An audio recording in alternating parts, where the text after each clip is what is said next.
Alert. All right.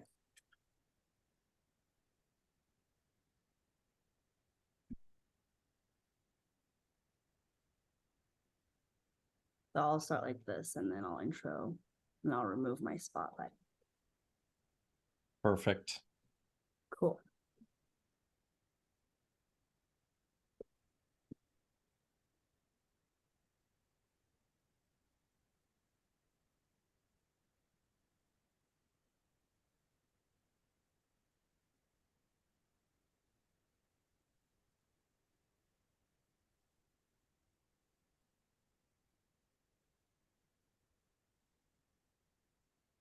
All right, I'm going to start letting people in, but we'll wait until more people join. Sounds great.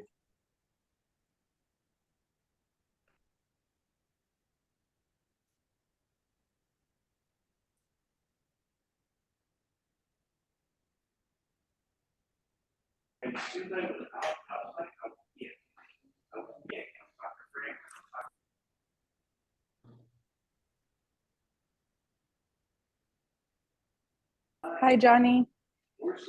What's going on, Debbie? I love your background. Oh, thank you. I was trying to make it more of a profile photo because I am at work, but so I don't want to be on camera. Just Gotcha. yeah, but thank you. I took it at the launch party, which was really awesome. Welcome to the brokerage, by the way. Thank you. I'm pumped to be here. As you should.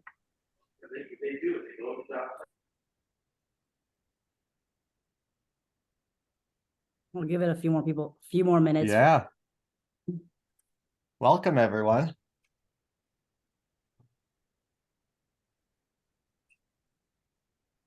I like Anthony's picture, the profile pic in that suit. Thank you. Much appreciated. Can you guys hear me? Yes.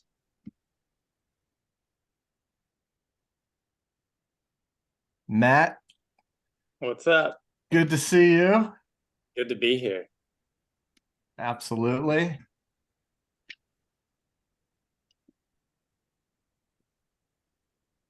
We've got, is it pronounced Julian? Oh, say it one more time. Hey, yeah, that's correct. Julian Ewing. Oh, awesome. Nice to meet you, Johnny. Thanks for the invite, Jamie. Yeah. Thanks for joining us. Guys, Got John. what's happening? Can you hear me? Yeah, man. Okay, great. I like your setup. I'm sitting on the couch today. Just been I love it. running around. Oh shit. Okay. What's up? We'll just wait another minute We'll give or it two. a minute or two for everyone to jump on and then we'll get started.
All right, I think we can get started and then, if people are late stragglers, they can join us. So hi, everyone. Thanks so much for joining us today for RealiFi's first masterclass. Today, we're going to be talking about lead generation and prospecting, and we're going to be doing a lot more of these webinars as well as in-person educational and networking events. So we hope that you will all continue to join us. So today, I'm very excited to introduce Johnny, who is actually one of our RealiFi agents. He specializes as a real estate coach, and he previously led a brokerage of over 1,200 agents and did over 1.2 billion in production. So we're really lucky to have him on our team and to share lead generation techniques with us today. So I'll let Johnny tell you a little bit more about himself and get started.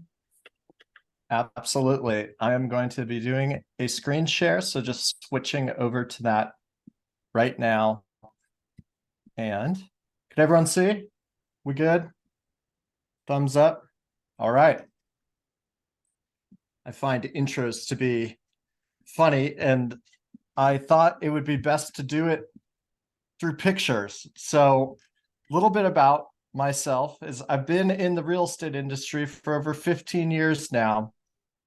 And it all started back when I was in college and did a study abroad in Hong Kong. And at that time was focused on more the commercial side of things. I studied finance and investments in commercial real estate and was able to leverage that to get a role with Marcus and Millichap. Some of you may have heard of that company, commercial real estate firm. And at a certain point, I met a couple of guys who were flipping houses, and I was so fascinated by that. This is in 2010, 2011, after the global financial crisis, probably the best time ever to get involved with flipping. And these guys, I stayed with them for a few years and saw them flip over 100 houses throughout Los Angeles. And something really cool happened while I was working with them. And I had gotten my license. And anytime they did not have a relationship with an agent in the area that they were flipping, they would give me the listing. It was like, what better way to get leads than hand it to me on a silver plate?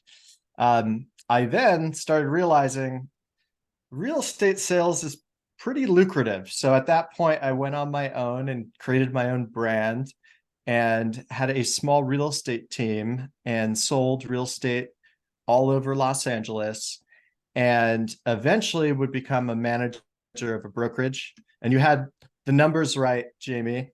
Couple of flips though. So 350 agents. I managed a brokerage of 350 agents. We did over 1.2 billion in annual sales volume, which I was quite proud of. And from there, got to a leadership opportunity. I had launched a division for KW, not the division, but I launched a chapter, KWYP Los Angeles, and then got the opportunity to go run the entire division 3 days prior to the pandemic, and moved to Austin, Texas, and got to lead 1,200 real estate agents, young professionals, through the global pandemic.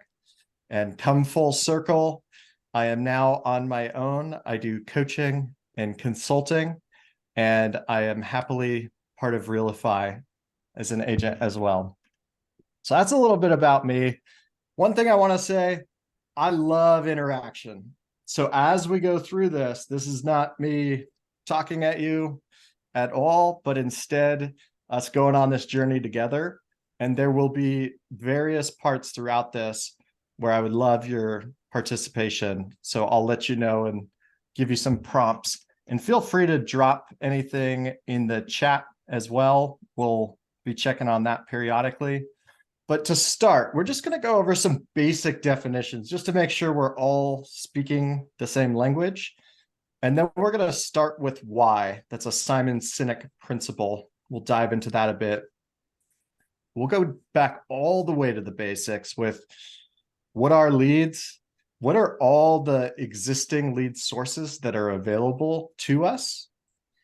And then we're going to do a powerful visualization. And after that, you're going to either choose the right lead sources for you or reinforce the lead sources that you're already focusing on and create a game plan.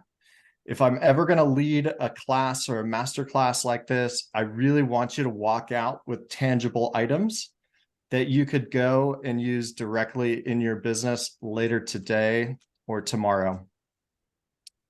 So with that, these might be some terms we refer to throughout today's class. Scripts, that's what we're saying to clients and potential clients. CRM, that's our database. That's where we manage client interactions.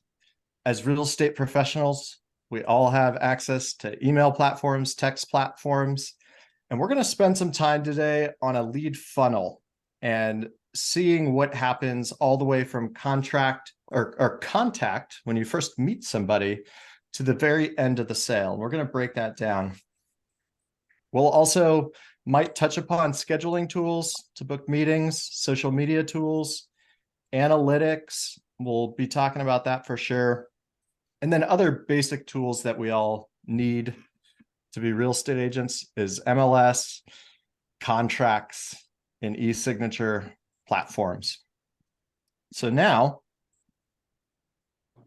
I'd love to start with why. And when I say start with why, let's think about what is the reason that we got into this industry. And this is, feel free to drop in the chat anything that comes up for you when you learned about this industry and ultimately chose to move forward in this industry. There had to be a why behind it. And financial freedom, that's huge. What does that empower us with?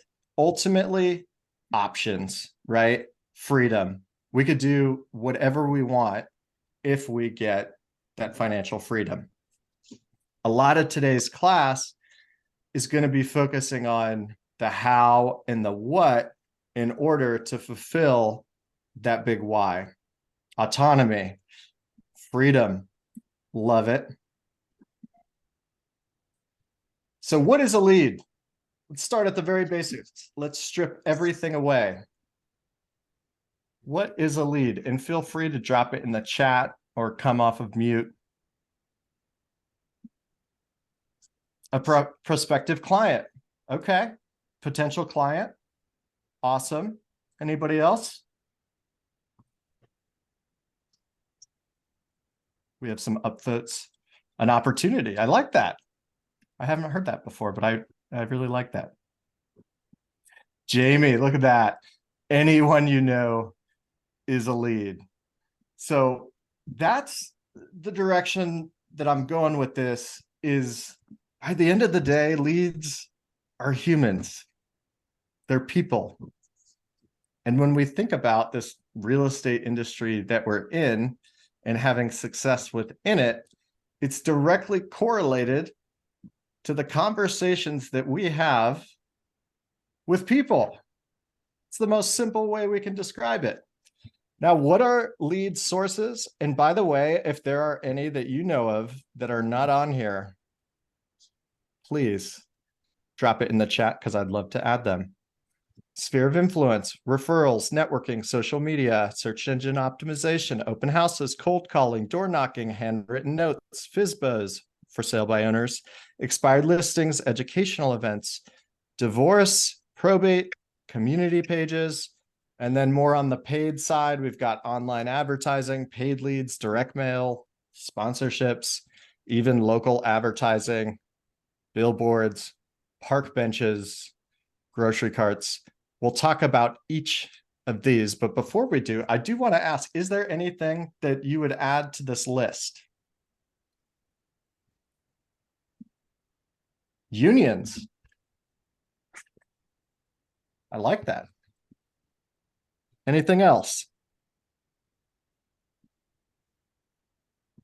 So I think what we're realizing with this slide is how finite the lead sources are.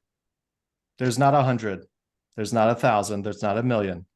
There's very few lead sources. And what I'm going to be asking each of you to do today is choose the 2 or 3 that you want to focus on the most, because it's very important for us to become experts in 2 to 3 of these and go very deep with that and experience a lot of success with that before we ever go wide and start capitalizing on all of these sources. So breaking them down, sphere of influence, kind of like Jamie's answer, these are just people you know. Referrals, this could be a satisfied client, a family member, a friend that's referring you business. It could be a co-broker that's referring you business. It could be a broker in a different location where you do not operate, referring you business, and you could develop a strong pipeline back and forth of agent referrals. Networking, local business events. What do I notice in the real estate industry with networking is a lot of agents go to real estate networking events, and it's great. They meet other agents. Maybe they can end up doing deals with some of those co-brokers. They meet other people in the industry. However, for the context of lead generating and lead sources, you're going to want to get creative with the idea of networking. I remember I joined this tech group and they would do trivia nights and all these different things. And I joined it because I was the only person in real estate amongst this tech group that was operating out of Venice. A lot of them were working for Snapchat. Of them were doing financially well. And that made a lot more sense for me to get leads from rather than just going to the local board's happy hour that they were doing once a month, once a quarter, that type of thing. So get really creative when you start to think of networking.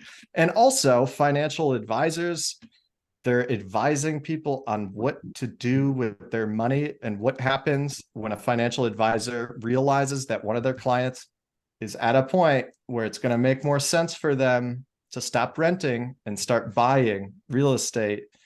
Is who are they going to send them to? They're going to have agents to recommend. Here's a couple of agents that I recommend that you check out, work with, get pre-approved, go through the process and do the thing. Social media as a lead source. We're going to focus on that one as an example in a little bit, so I won't say too much about that. Search engine optimization. Do you want to be the first agent that comes up when people search real estate and in whatever neighborhood or whatever market that you're looking for? Open houses. Now, this would be something that you would do every week. You do it a lot. This is not taking a listing and doing an open house to help attract the buyer, but it's doing it in the form of getting buyer clients because you're doing it so consistently. Wow, we have a comment from an AI assistant. I think that's awesome. Cold calling, door knocking, handwritten notes, for sale by owners. By the way, people make whole careers out of for sale by owners, out of cold calling, door knocking. It just becomes their thing. Expired listings, same thing. Educational events. As real estate professionals, we can all be hosting educational events to teach people about real estate.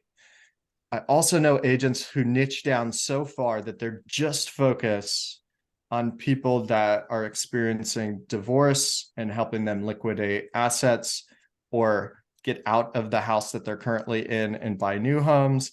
There are full-blown agents that is their thing. Same with death or probate agents who have great relationships with probate attorneys that need help navigating the sales process upon it going to probate. And then also, this is in the realm of social media, but community pages. We can be really active online and start to establish ourselves as go-to experts in the industry. Now, on the paid side of things, we have Google Ads, Facebook ads, paid leads through Zillow, Realtor.com. What I'll say about those is if that's a route you end up choosing to go, you're going to need to be on your phone and respond immediately the second that you get leads. Direct mail, sponsorships, and then local advertising, billboards, grocery carts. My favorite is the park bench. And when do these start to make sense? It's when you have market share. So if you really own a neighborhood and then you put a park bench, so people think of you when they drive by that bench, they already know who you are. They know that that's your neighborhood that you service. That's when it can start to make sense, but not just putting money into something to be up on a billboard or on a grocery cart or on a park bench. without already having a presence throughout that area. So now, this is the fun part. This is where we turn it from all the heady knowledge stuff and really get into your business.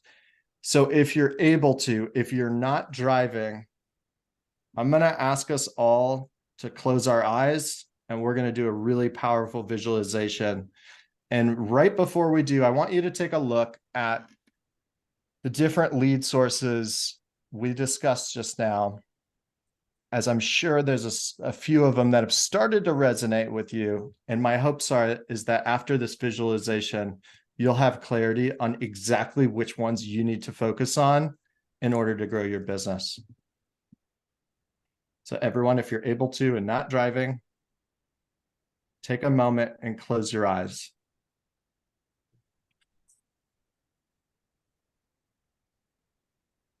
So imagine that you wake up 5 years from today and you take a moment to be still. And in this stillness, you consider the last 5 years of your life, and you notice that almost everything has gone in your favor. The why we talked about at the very beginning, why did we even get into real estate in the first place? It all makes perfect sense. We have a sense of clarity in this moment. We have a sense of confidence and peace. And anything that used to be challenging for us, whether it was in real estate or not in real estate, is now pretty simple. If it used to cause you stress, it now just empowers you as another data point to look at. And now you've got information on it so you could make really good decisions. You feel more content than you ever have in this moment because you have everything you have ever wanted, and you feel gratitude and happiness towards the way your life and your real estate business have been unfolding. So with that, what would be the 3 sources, 2 to 3, that you could focus on out of this list that'll help you get to where you want to go so you can actually realize this within 5 years? And this is live. I would love interaction, chat, comments. Once you think of your 3 that you want to focus on, or maybe you're already focusing on it, and today we're going to reinforce it, I would love for you to share where you're going to be focusing. Networking is huge for me. Networking. I'm a very social person, a lot of, different circles. So networking for me is definitely one. And FSBO's expired listings. Love cold calling those guys. Boom. Thank you for sharing, by the way. I really appreciate it.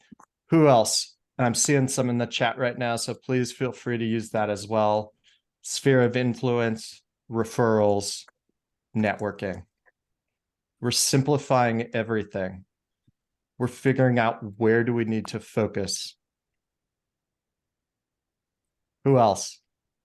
I would love to see everyone, assuming you're not driving, assuming you're able to, would love to see everybody be dropping it in the chat right now. Open houses, networking, online ads, estates and trusts on luxury real estate. Love it. Open houses, sphere of influence, educational events, social media, networking, sphere of influence, social media, networking, cold calling expireds.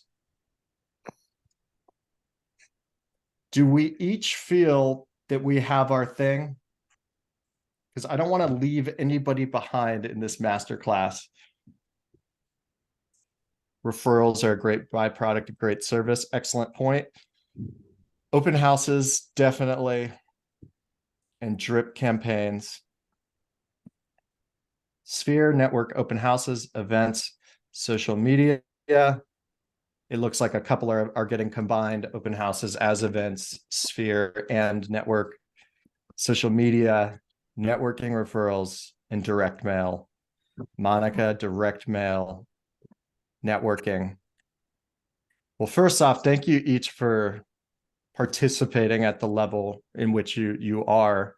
That's what's going to help us have a really productive class today. We just talked about the 3 that you chose. And now we're going to look at a couple examples to build a plan. The first one we're going to take is social media.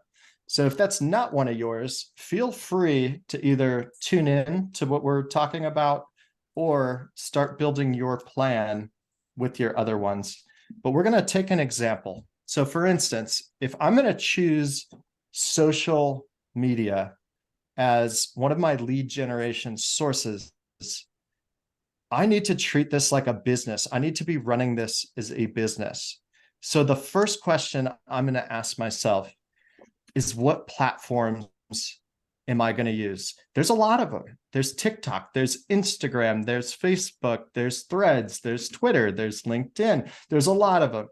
There's a difference between presence, which is a website that's standing there, or maybe a LinkedIn profile if you don't use it a ton, but you want clients to be able to search for you and see what you're up to. You can have presence, but maybe it's not your source of lead generation.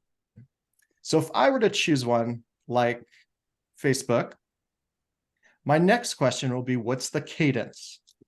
And let's say I'm going all in on this whole real estate thing. This is my bread and butter.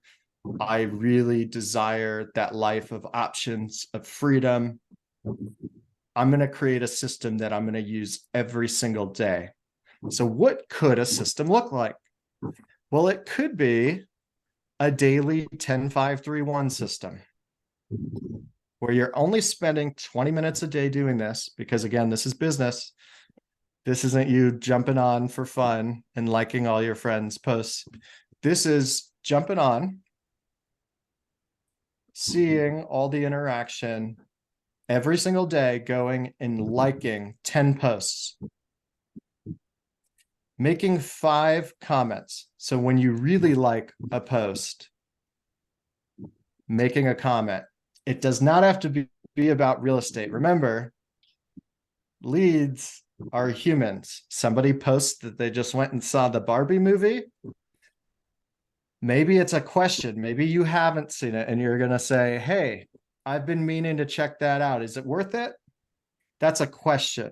So we have 10 likes, literally liking things that your Facebook friends are doing, 5 comments, so different comments on different friends' posts to interact, and then questions, which now we're getting into this engagement level communication.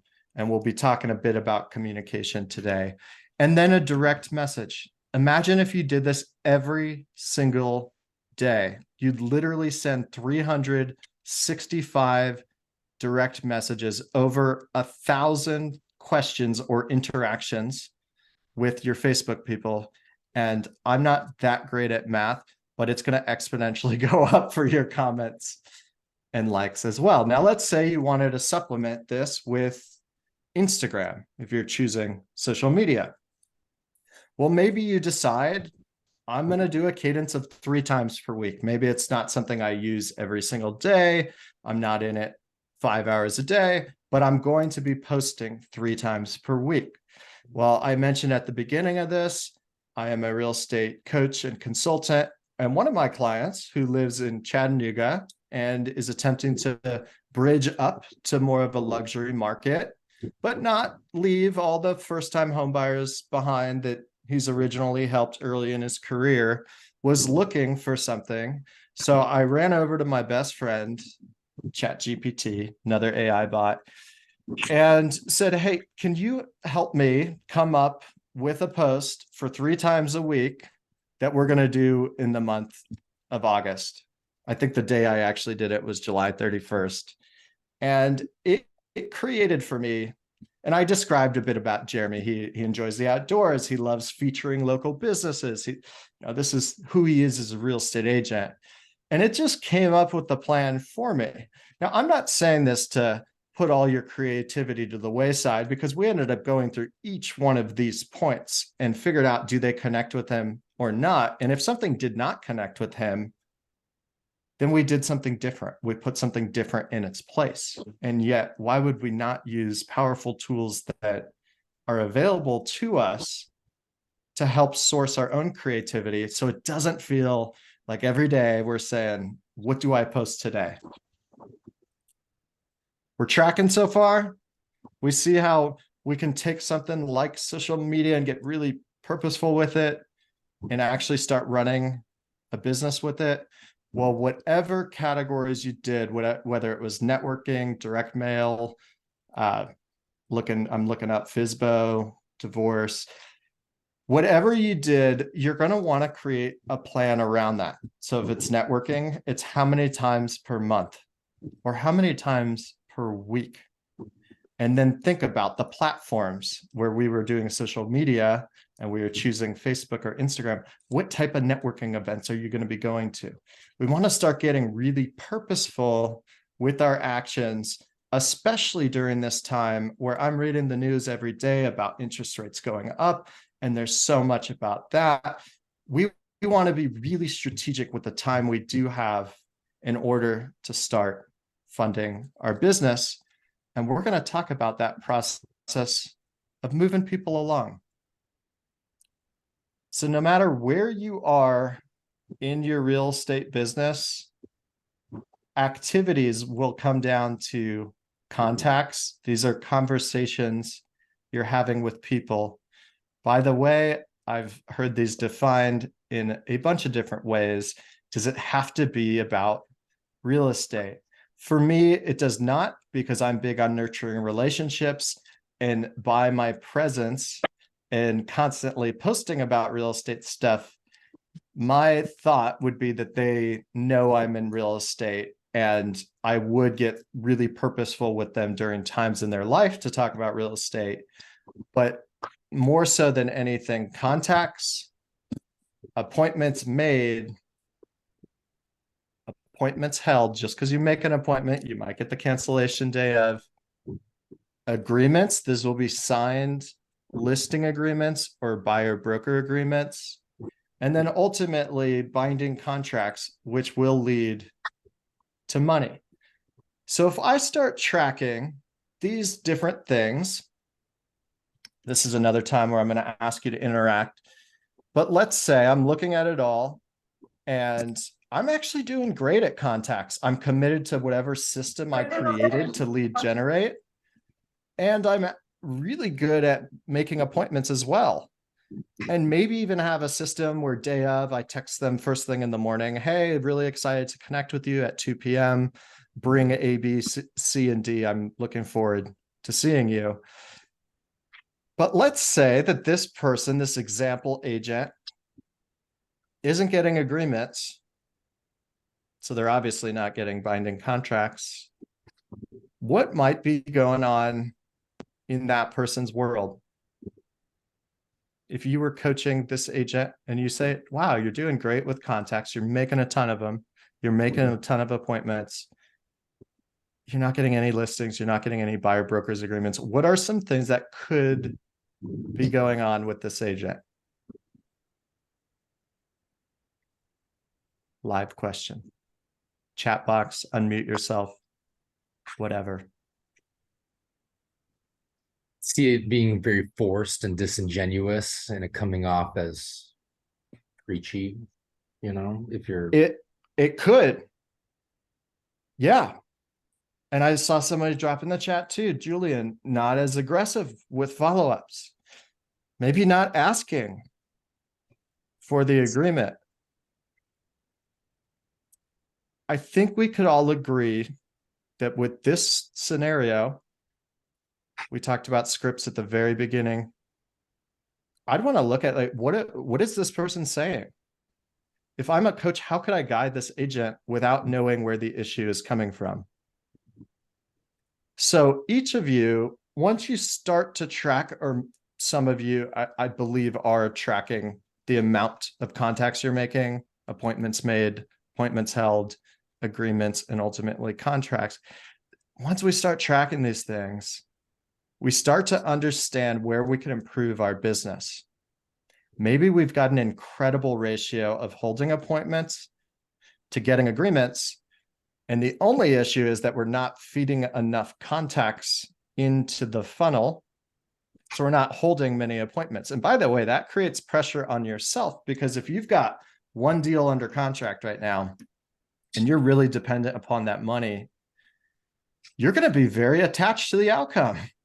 If that falls out of escrow, no longer goes under contract, you might have a lot of energy behind that. You might not be very happy about that, versus if you've got a lot of agreements, you've got a lot of things under contract, let's say 5, let's say 10, let's say 15, and you go to lose a couple, it's not going to impact your end goal as much as it would have if you only had one deal. So don't create a system where you're only doing a few contacts, you're only doing a couple appointments, and you're only doing these one-off deals. It gets concerning. I'm concerned for real estate agents that run their business like that. Now, my favorite question, so out of all of this that we just talked about, what are we able to control?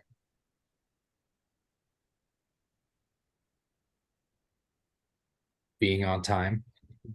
Yeah, we could be on time to an appointment, showing up for appointments,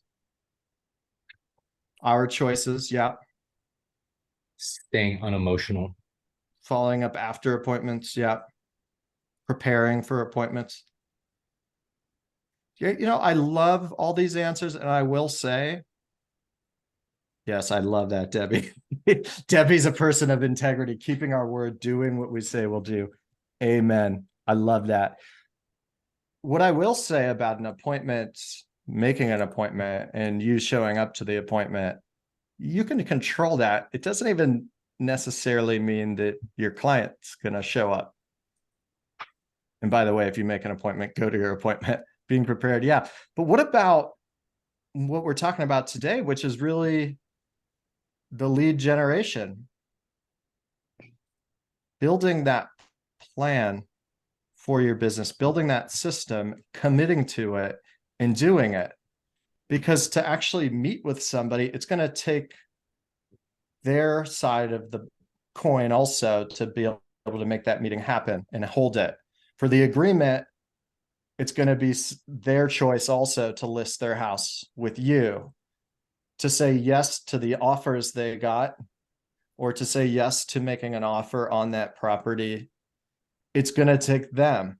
So when we start to think about what we're able to control and the powerful visualization we did earlier, 5 years from now, and really feeling that peace and alignment and clarity and confidence with what we're doing, part of that comes with knowing what we're able to control. And imagine if we just focused there on the lead generation portion without as much attachment to the other things. Imagine what your business could start to look like instead of being hyper attached to that one deal closing. Pro tips. These are just going to be different angles, and I'm going to ask for a volunteer in a second. Connecting with people. So the most powerful way you could ever connect with a human is to do it in person. You're not going to ask the love of your life to marry you with a text. My hope would be that they'd say no, honestly. But really, as much in person as we're able to, especially post-pandemic, video call. If you can't meet in person with people, meet like we're all meeting right now, because it really does pick up a lot. You can pick up my tonality. You see, I'm Italian. I talk with my hands. I'm very emphatic with what I do, nonverbal communication. And then if that's not available to us, phone calls, and then emails and texts. Now, this isn't to say, this is no knock on emails and texts. They're very important within your real estate business. And a lot of you have systems around, once I get under contract with clients, I email them with all these dates that this is when your investigation contingency's up, appraisal contingency, loan contingency. These are the different dates. That's really important to have that in writing. But what I really want you to start to discern is as you build your system, whether it is the social media example we gave or a different one, that it's got to be its own funnel of sorts, and a funnel to get people in person. So you're not texting them list prices or anything like that, but those are conversations that you're having powerfully in person. Now, we talked about the contact leading to the appointment made, appointment held. When we're on the appointment, it's really important the conversations that we have. So I'm going to need a live volunteer for this.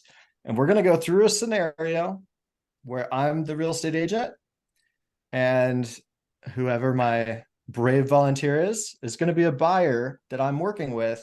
And I'm going to be doing a buyer consultation because I'm going to prove that buyers aren't liars, because I've heard that a ton in this industry, and I'm going to prove it. So who's our brave volunteer? I'm going to even stop sharing for this so we can see each other. I'm happy to be your buyer. Who just I can be your buyer, Johnny. Julian? Let's do it, my friend. All right, Julian. Hey. If there were only 3 things, I understand you want to buy a house. Yes. We've talked about it in this price range. You've shared a little bit about the areas you're looking. Mm-hmm. But if you could only have 3 things, and these 3 things would be how you measured success of that you got the perfect house for you, what 3 things would they be? And by the way, guys, this could be anything from like, I want to live in a safe neighborhood. I want to live in this neighborhood. It needs to be under this certain price point. Right. Please mute yourself if you're not my buyer participant. It could also be anything. Okay.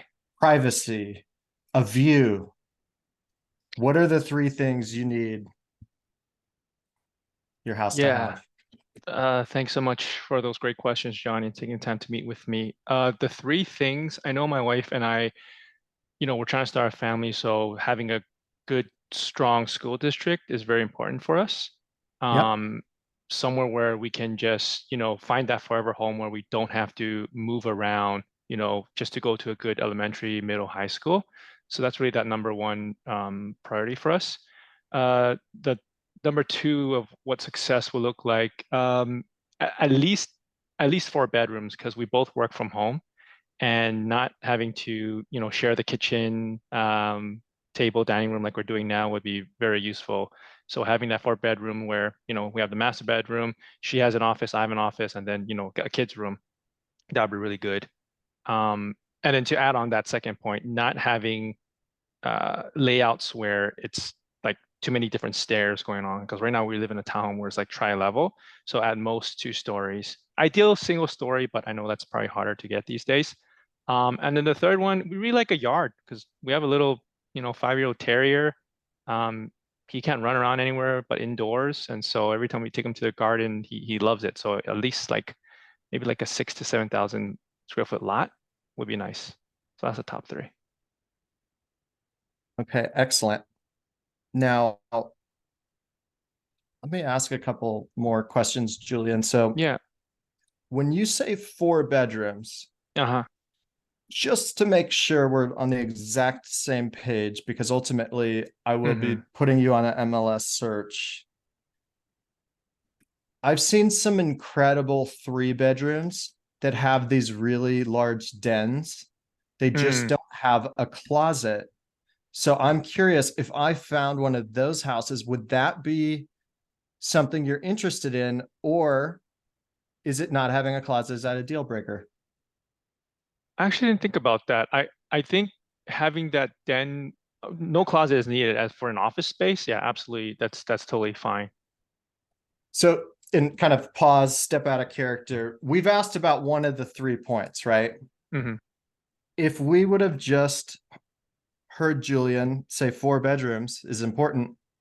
Okay, great, Julian. I'm setting you up on an MLS search. Everything we talked about, 4 bedrooms. It's going to filter out that 3 bedroom with the large den. Maybe a different agent brings Julian the opportunity to move on a 3 bedroom with the large den. I lose the business. I want to absolve myself of all responsibility. And I could now resort to this whole buyers are liars mentality when Julian wasn't a liar at all. Anyone say Julian's a liar? No, we're good. But really, like, as you bring up each of these points, a good school district, my job is to help you find the best house, right? I understand there's great resources like greaterschools.org that are going to help me understand what a good school district is to Julian, because what's a good school district to me might be different. I'm pretty scrappy. A good school district to me could be a 3-star school, when Julian might be defining that as 4 stars or greater. Yeah, 8 out of 10 or higher. 8 out of 10 or higher. Boom. So we heard it from him. So now we're going to stress test that again, right? So if I find you a house in this other neighborhood that's right next door, and it's within your price range we've talked about, it's only 1 or 2 stories, it's got 4 bedrooms or 3 bedrooms with a large den, but it's a 7 on that rating scale. What I'm understanding, Julian, is that's a house you are not interested in. That's a great question. I mean, I've seen schools, my wife and I've seen schools in where they were 5, right? Like a couple of years ago. And then over the years with, different transformations in leadership, they've bumped up to 8s and 9s. So something like a 7, I don't think that would be like a total like off the list. Just because again, like elementary schools, we still got to wait a couple of years for them to grow up, right? So totally would be open to something like a 7, but I think like a 3 or 2, probably want to stay out of that zone. All this to say, and thank you, Julian, you've been an incredible participant with this, is when we reduce options for our clients in the same way we reduced, hey, what lead sources are we going to focus on? And just forced, 3, right? Oh, social media, cool. What does that mean? What platforms, what cadence, what systems? Same exact goes for our clients. They're going to be sharing with you what they think they want, but the onus is on you to have those really high level conversations and seek to understand. Really come from curiosity in your conversations with each of the people you interact with to understand what they're saying when they say a good school district, a safe neighborhood, 4 bedrooms, right? What about 4 bedrooms is important to you? I could have even peeled back layers further. I heard him mention an office, right?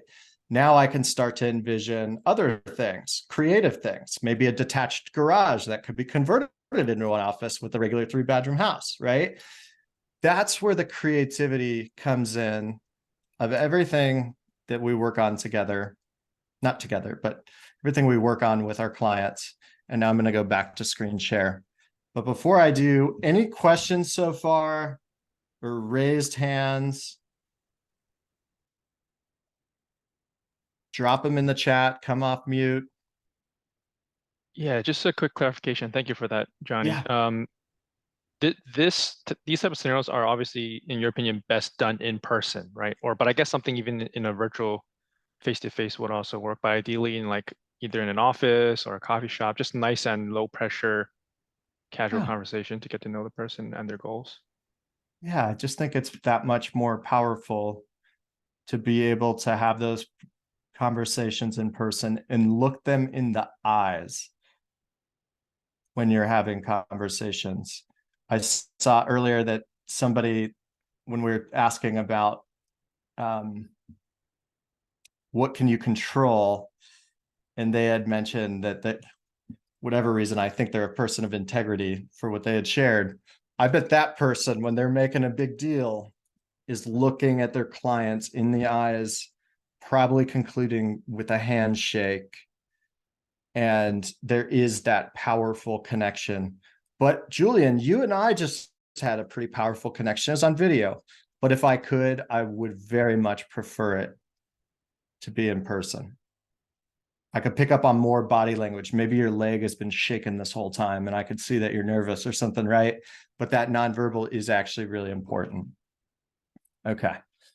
So now I'm going to go back to screen share. Thank you again, Julian. That was awesome. So another analogy with this is I like to envision each of you as doctors, and you go into these conversations with people and you're trying to figure out what's wrong with them. You're not the doctor that, you walk into the office and like, oh, good to see you. I need to re-up you on your meds, blah, blah, blah. And you're writing prescriptions. No, no, no. Great school. Okay, you need this neighborhood. No, no, no, no, no. We need to ask a lot more questions and really understand what we're dealing with here before prescribing the solution. Each of you are the vehicle to success for your client's real estate needs. Each of you are the vehicle to success to your client's real estate needs. But how can you help them if you don't know what it is exactly that they desire? Hi, Johnny. I have a quick question. Yep. My name is Chen Chen, and I'm a Yes. new agent. I just got licensed like 2 months ago, so I haven't had a buyer yet. So, but I hear that a lot when people say buyers are liars. Like, can you give me some like scenarios? I heard people Yeah. say a lot of times buyers will get information from you as an agent, and then they go directly to the listing agent, and That can happen. That can happen. So at the base of everything we're talking about is fear.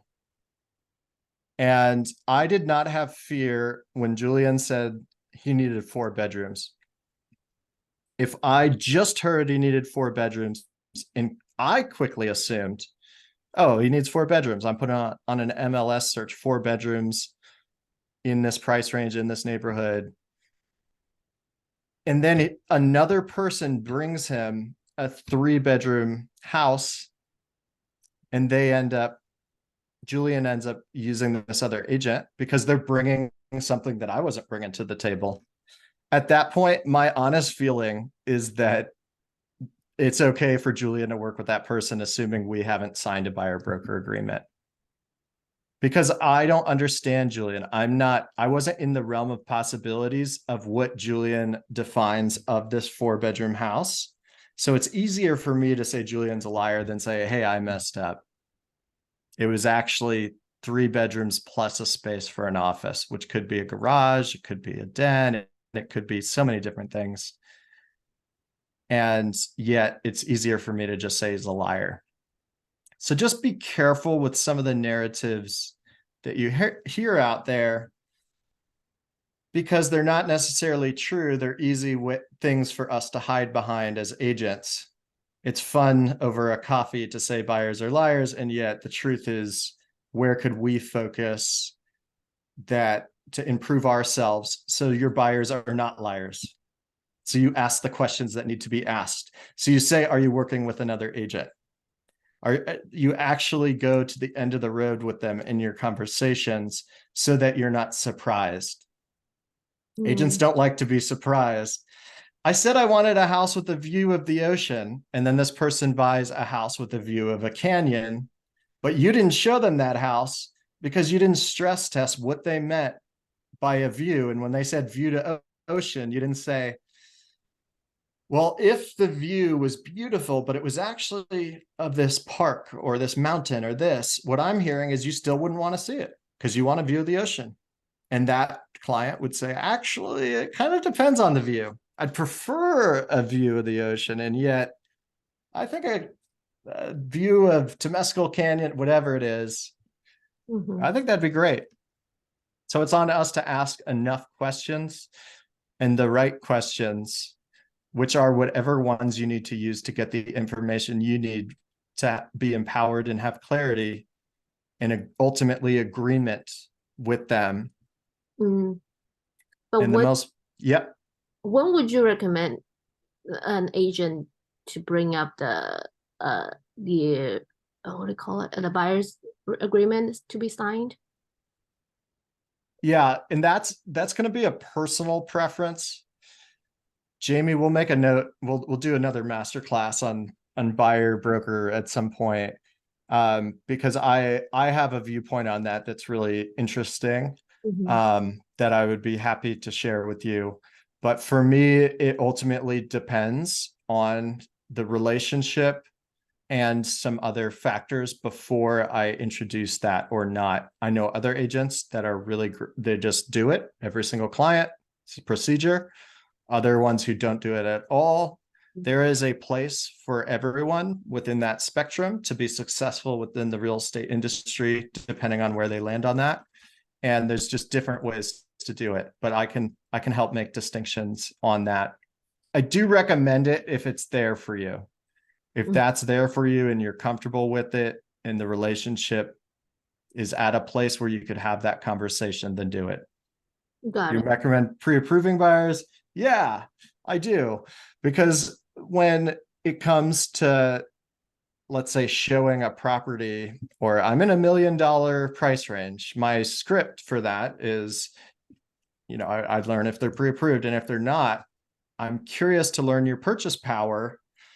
And you might even be pre-approved for more than that. What I'm really wanting to know is go get pre-approved. I'll find out what their purchasing power is. And then we're going to save both of us a lot of time, because we both know they're going to be on Zillow looking at houses in the 1.2 range, and then learn that they could only afford 1 million. And we could have both saved a lot of time. And Debbie, thank you for sharing that you lost a buyer. Yeah, it's all about them.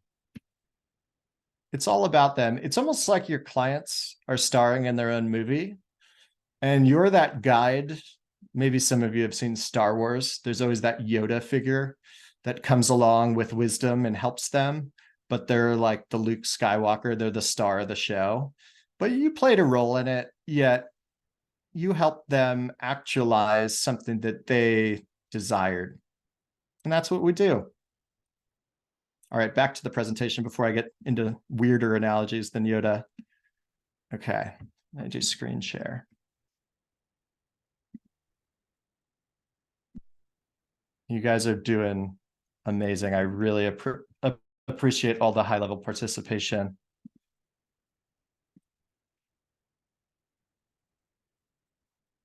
Next, and Debbie, this might be some of the things too, is, with our clients, we're partners and you're not against your client.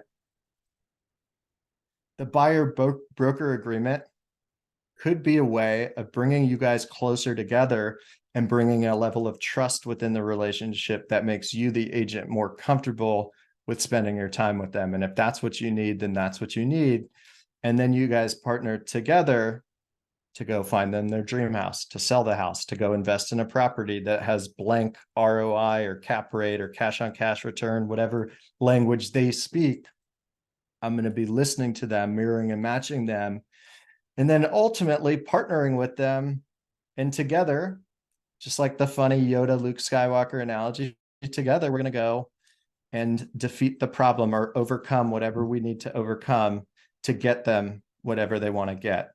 And we do this by not telling them what to do, but really listening, asking questions, learning about them, and then working with them in the transaction. Oh, by the way, this is you and the co-broker agent too, because what happens when the deal closes, you both get money. And we could have a attitude that we're against them, and yet there's a nuance There's a special way to have conversations that's non-threatening, that can get you on the same page to work together towards solving the problem, to create the win-win-win dynamic that I know that RealiFi stands for. And then ultimately, by the end of the day, you may have heard buying, selling a house, one of the top three most stressful things that people go through in their life, moving. It's the type of thing where we exist to educate them, to dissipate their fears so they have everything that they need to move forward with good decisions. And we do that by being in connection with them.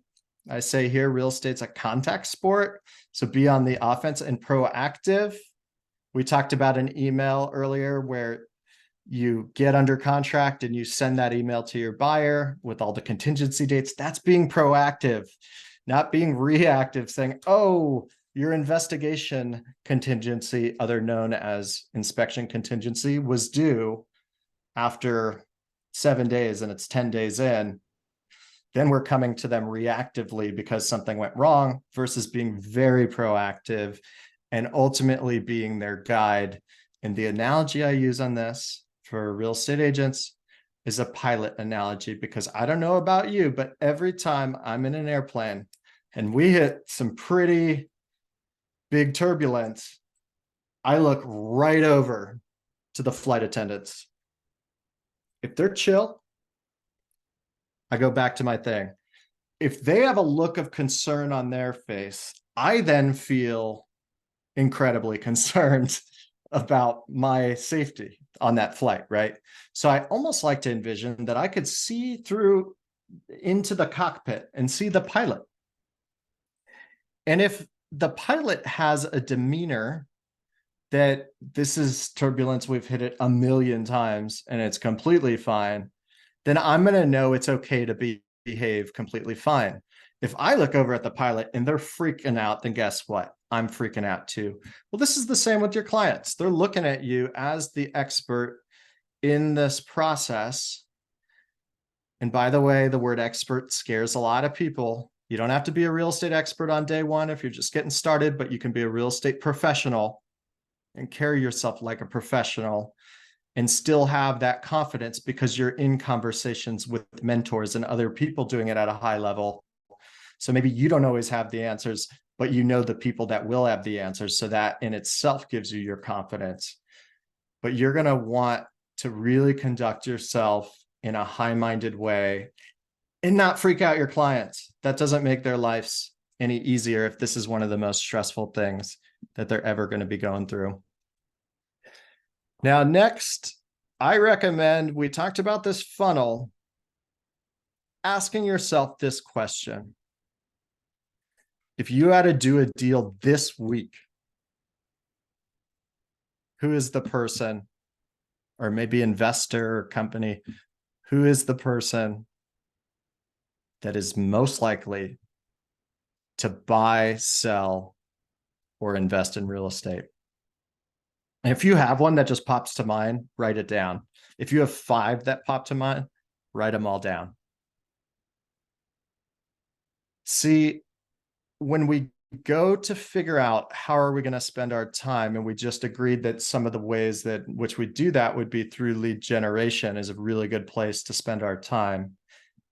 And also, when we have people that are highly probable, statistically probable to buy, sell, or invest, it's going to make sense for us to be even in more communication with these people, because that's where our next deal is coming from. So I call it a hot list.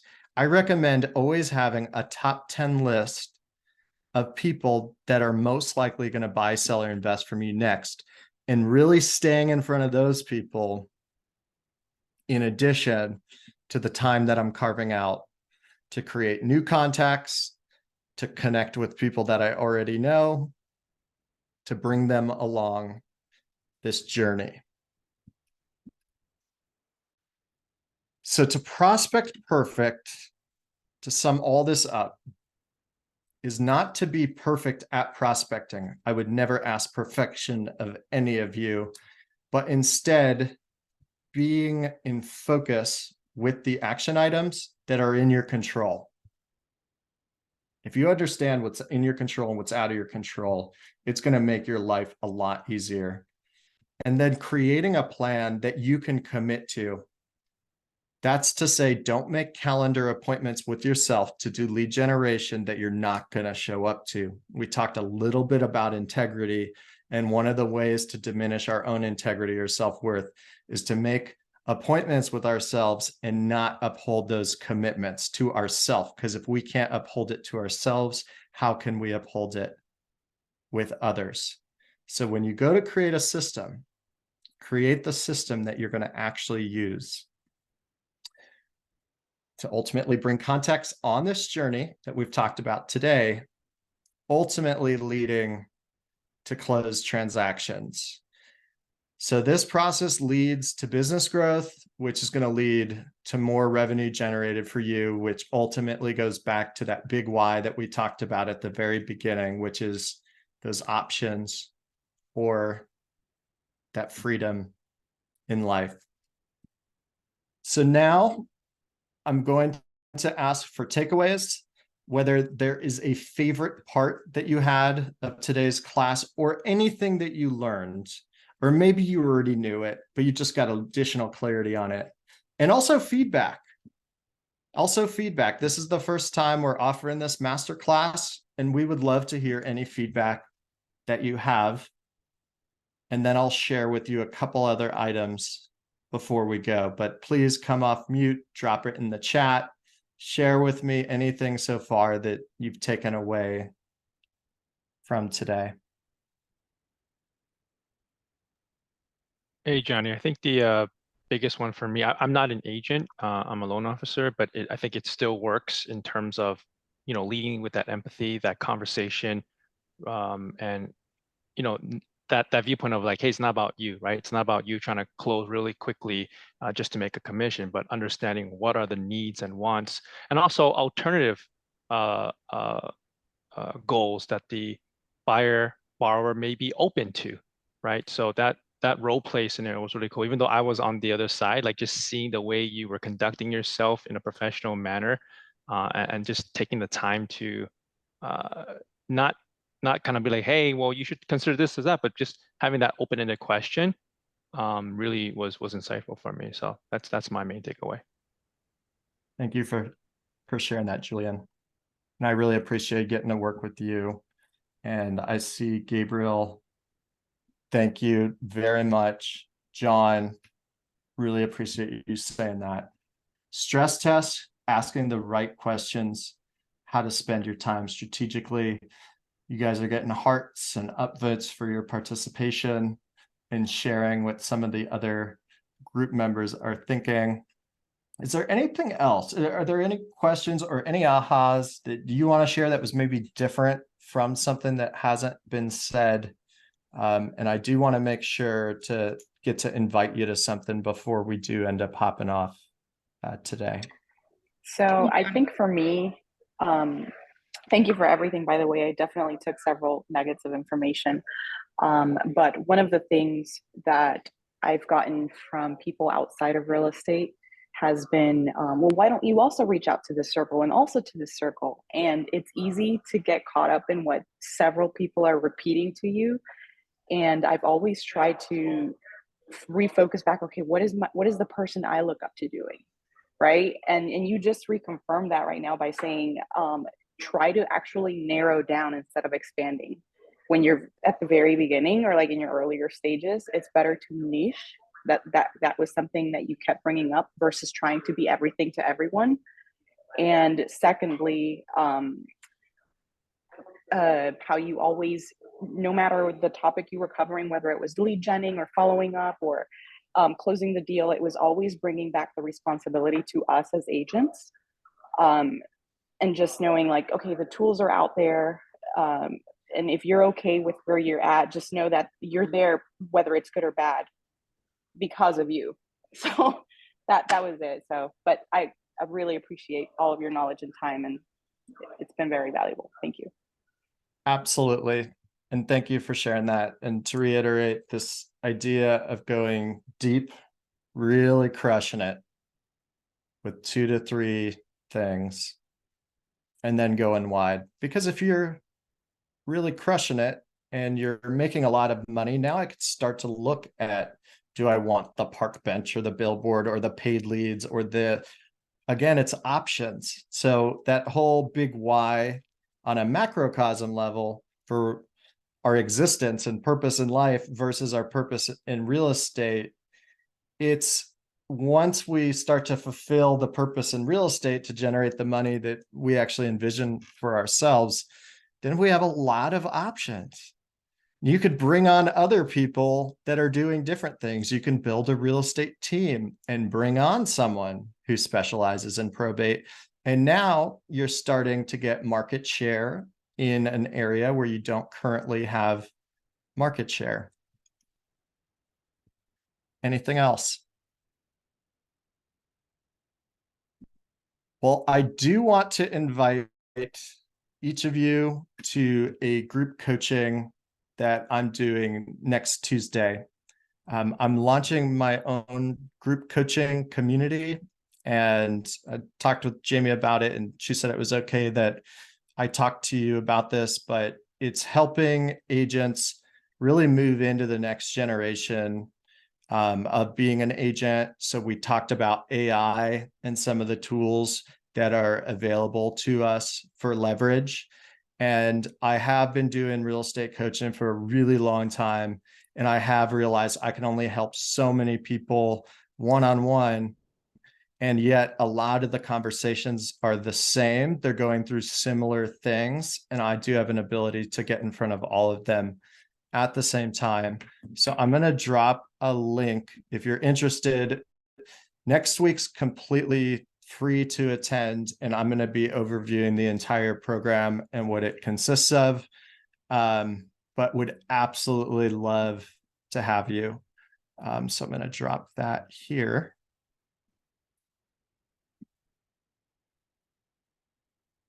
So that is the registration to attend next Tuesday's meeting to learn about the group coaching program and all the different topics we're going to cover. And I do want to make that really valuable next week as well, and be able to share some things so you walk away from that with some items you can directly implement.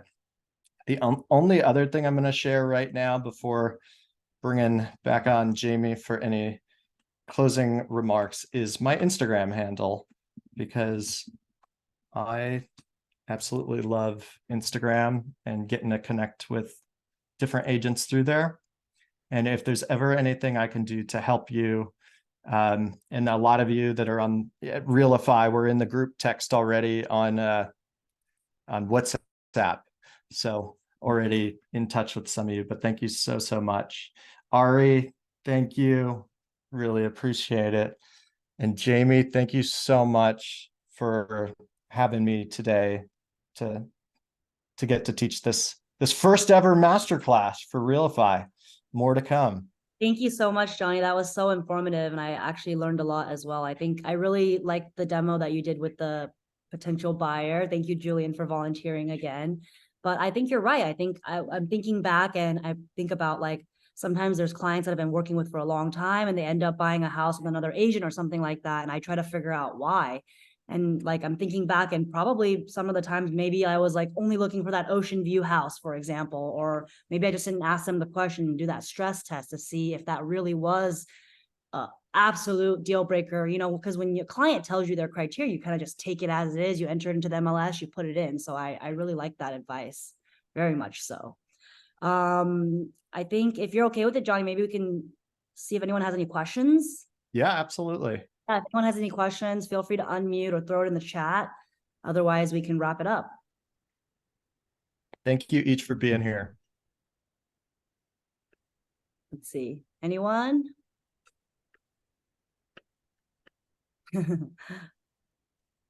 All right. Looks like no one else has questions. So we really appreciate it. We thank you all for attending. And like Johnny said, we're going to be doing more things like this, more events in person as well. So we appreciate you guys supporting, and we'll definitely invite you all out to our next event.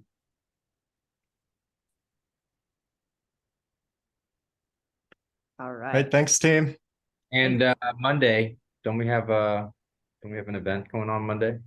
Monday, yes, for the RealiFi team, we have a Labor Day party and a social media content making day. So we're actually going to have all the video equipment, lights, cameras, everything set up for our agents so that we can just come together, all make content together, and then we'll have a little barbecue and hang out and party after. So it's kind of one of the perks of being part of RealiFi. So if you're an agent here today that is not part of RealiFi and you're interested, please reach out to me because we are hiring and recruiting, and you get to be part of opportunities like this, and you get to have fun with us as well. Jimmy, can you drop your contact info in the chat or something? Oh, definitely. I'm going to drop my contact info. This is my cell phone. This is my email, Instagram handle. You can reach out to me anytime, and I'd love to chat with all of you. Bye, everybody. See you Monday. Thank you, Bye, guys. thank you for being here. Thanks, Thank- Al. Thanks, Johnny. We'll reach out. Thanks, Jamie. Thank you All very right. much. Everyone, have a great week. Bye. All right, bye, guys.